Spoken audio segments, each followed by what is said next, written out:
पुरुषोत्तम मास महात्म्य अध्याय 9। श्री कृष्ण जी का क्रोधी मुनि दुर्वासा एवं ऋषि कन्या की कथा कहता हूँ। हम सब 8वें अध्याय में जो पंचाली द्रौपदी के बारे में सुने, अगले जन्म की कथा।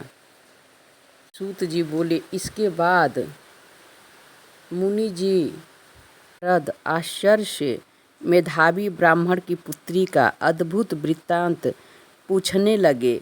हे नारायण, वह मुनि पुत्री फिर उस तपोवन में क्या करती रही और किस मुनि से उसका विवाह किया गया? श्री नारायण जी बोले, यहाँ उस पुत्री को अपने पिता की हर तरह से याद सताती थी, रह रह कर रोती रहती थी और इस प्रकार बार बार शोक करते हुए उसको कई वर्ष तक बीत गए।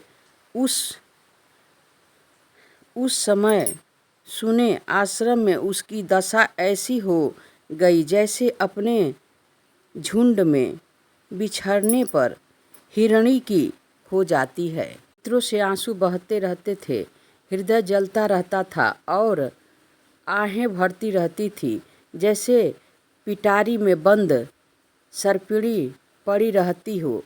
वैसे ही वह आश्रम में रहती थी और अपने दुख के समाप्त होने की अवधि में दिखाई देने से चिंतातुर रहती थी। इसी कन्या के पास एक दिन भाग्य से प्रेरित उस वन में अपनी इच्छा से क्रोधी मुनि दुर्वासा आए, जिनको देखने मात्र से ही इंद्र भी थरथरा कर कांपने लगते थे।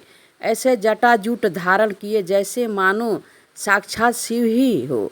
मुनि दुर्वासा उस कन्या के आश्रम में पधारे। कृष्ण जी बोले, हे युधिष्ठिर, जिन्होंने बाल्यावस्था में तुम्हारी माता कुंती से सम्मानित होकर प्रसन्न हो देवताओं को आकर्षित कर देने वाली विद्या उन्हें दी थी, और उन्होंने, हे राजन, मुझको भी सब देवताओं से पूजित रुक्मिणी सहित बैलों के स्थान पर में जोता था। नारायण बोले, हे नारद, दुर्वासा को रथ में बैठाकर वे दोनों जब रथ खींचने लगे, तब यह राह चलते चलते बड़ी तेज व्याप्त से रुक्मिणी के तालु और ओष्ठ होठ सूखने लगे। कृष्ण जी बोले, जब जल पीने की इच्छा की रुक्मिणी ने मुझे इशारा किया, तब कंधे पर रथ का जुआ रखे हुए ही चलते चलते मैंने अपने पैर के अंग भंग को धरती को दबाकर भोगवती नदी को प्रकट किया, जिससे वह नदी ऊपर बहने लगी, और उतने ही जल से, हे महाराज, मैंने रुक्मिणी की भारी प्यास को बुझाया। यह देखकर मुनि दुर्वासा को तत्क्षण महाक्रोध उत्पन्न हुआ और प्रलय काल की अग्नि के समान उठकर कुपित ऋषि ने मुझे श्राप दिया कि अहो कृष्ण, तुम्हें रुक्मिणी अत्यंत प्रिय है। तुमने उसके प्रेम के कारण अपना महत्व दिखाते हुए मेरा निरादर कर उसे पानी पिलाया है, इसलिए तुम दोनों में परस्पर वियोग होगा। हे युधिष्ठिर, ऐसा उन्होंने श्राप दिया था। दुर्वासा ऋषि, जो साक्षात रुद्र अंश के उत्पन्न मानो प्रलय काल के रुद्र के समान हो, वे अपने पिता आत्रि ऋषि की उग्र तपस्वी तप रूपी कल्प वृक्ष के अति श्रेष्ठ फल और अपनी माता सती शिरोमणि अनसुईया के गर्भ से उत्पन्न अतीव मेधावी दुर्वासा नाम के मुनि मानो साक्षात तपस्या ही ने मूर्तिमान हो अवतार लिया हो। अनेक तीर्थों के जल से भीगी जटाओं से भूषित सुशोभित ऐसे मुनि को आते हुए देखकर कुमारी ने शोक सागर से निकलकर खड़ी हो धैर्यपूर्वक मुनि के चरणों में प्रणाम किया। जैसे जानकी जी वाल्मीकि मुनि को अपने आश्रम में ले आए थे, वैसे ही वह भी दुर्वासा मुनि को अपने आश्रम में ले आई। अर्घ्य पदय वन के फलों और नाना प्रकार के पुष्पों से स्वागत करने की अनुमति ले आदर से उनकी पूजा की। फिर हे राजन, वह विनय पूर्वक बोली, हे महाभाग, हे अत्रि वंश के सूर्य, आपको नमस्कार है। मैं दुर्भागिनी के आश्रम में कैसे पधारे आप? आपके आगमन से मेरा भाग्य उदय हुआ अथवा मेरे पिता के पूरे प्रभाव से प्रेरित हो मुझे समझाने आए हो। आप ऐसे महात्माओं के दर्शन करने से तथा तीर्थ रूपी चरणों की रज स्पर्श करने से मेरा जन्म और व्रत दोनों सफल हो गया। ऐसा कहकर वह कन्या उनके आगे चुपचाप खड़ी हो गई।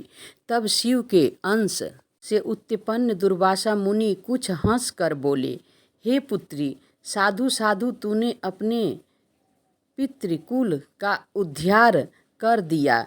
यह मेधा ऋषि के श्रेष्ठ तप का ही फल है जो तुम जैसी कन्या को जन्म हुआ है। कैलाश से तेरी धर्मपरायण जानकर ही तेरे आश्रम में आया हूँ और तुम्हारे द्वारा सम्मानित हुआ हूँ। हे पुत्री, मैं अब नारायण देव सनातन मुनि का दर्शन करने शीघ्र ही बद्रिकाश्रम जा रहा हूँ, जहाँ वे लोक कल्याणार्थ उग्र तप कर रहे हैं। कन्या बोली, हे ऋषि, आपके दर्शन से ही मेरा शोक रूपी समुद्र सूख गया है। हे मुनिवर, आपने सांत्वना दी कि तेरा भविष्य अत्यंत उज्जवल है, परंतु हे मुनिराज, मैं शोक की ज्वाला से जली जा रही हूँ। हे कृपा सिंधु, हे कल्याणकारी, क्या आप मेरे दुख को नहीं जान? उस दुखाग्नि को बुझाने का कोई उपाय कहिए। मेरे विचार से तो कोई भी हर्ष उपजाने वाला नहीं दिखता। मेरे माता पिता भाई आदि कोई भी नहीं है जो कोई मुझे दुख रूपी समुद्र से बचा सके। मैं कैसे जीऊँ? जिधर देखती हूँ उधर ही मुझे सूना सूना ही दिखता है। हे तपोनिधे, शीघ्र ही मेरे दुख के निवारण का कोई उपाय कीजिए। कोई भी मुझसे विवाह करने के लिए तैयार नहीं होता। यदि समय पर विवाह नहीं हुआ तो मैं धर्मभ्रष्ट हो जाऊंगी। इसका मुझे महाभय है। इसी कारण न रात को निद्रा आती है और न भोजन में रुचि होती है। हे ब्राह्मण, अब मैं मृत्यु चाहती हूँ, बस यही मेरा निश्चय है। ऐसा कहकर वह रोती हुई मौन हो गई। तब दुर्वासा ऋषि उनके दुख को उपाय विचारने लगे। श्री नारायण जी बोले, इस प्रकार मुनि कन्या के वचन सुनकर उसका अभिप्राय समझकर दुर्वासा ऋषि उसके कल्याण के लिए विचार कर अत्यंत कृपा की दृष्टि से उसकी ओर देखकर हितकारी वचन बोले। पुरुषोत्तम मास कथा 9वां अध्याय समाप्त। आप लोग के बीच में मैं 10वां अध्याय कल लेकर आऊँगी। मैं रीना तिवारी आप लोगों के चरणों में कोटि कोटि नमन करती हूँ। अच्छा लगेगा तो लाइक सब्सक्राइब कर दीजिएगा और श्री हरि के चरणों में ध्यान लगाइए। जय श्री गोविंद।